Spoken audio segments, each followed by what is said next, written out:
Why? Because, for me, the best argument for upping that stock value is the following. I don't know the age of everyone in the audience, but I would bet that when you took biology class and you learned the age of the Earth 4.5 billion years ago, and then you look at the earliest evidence for life, fossil evidence of life on Earth, then you get about 3.5 billion years. Subtract those two numbers, get the difference between those two numbers, and that's the time clock from beginning to the first evidence for life, okay? That was about 1 billion years out of the 4.5 billion years that Earth has been here. So that's pretty quick. It happened in like the first 20% of the life of the planet. And the first 20% was pretty rough. There was Wait, no,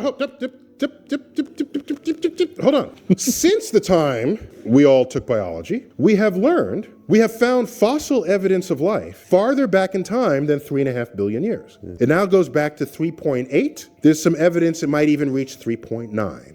So we have shrunken the time available for life to have formed on this Earth. That makes it more likely. If the faster life kicks in from a pool of just random chemicals, not random, they're the chemicals of the universe, the faster that happens, the more confidence I have that life is something that would happen just given the right soup and soup starter, okay? Now, we then learned when computers got good, better than they once were when we were in school as kids, the early solar system didn't just simply make the sun and the planets. There was debris all scattered in interplanetary space.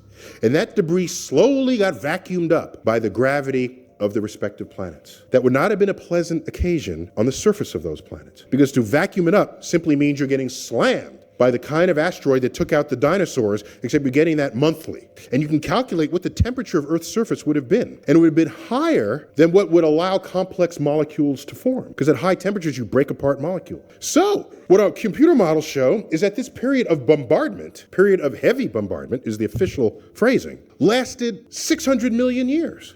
So it's not fair to start the life clock at 4.5 billion years ago, because life had no chance of forming when the surface of the Earth is molten. Wait for things to cool down. When there's a chance that carbon can run its magic, then you start the clock. Now you're going from 4 billion years ago into 3.8 billion years. And you have pinched the time it takes to start life down to 200 million years, down from 1 billion years that was imagined just a generation ago.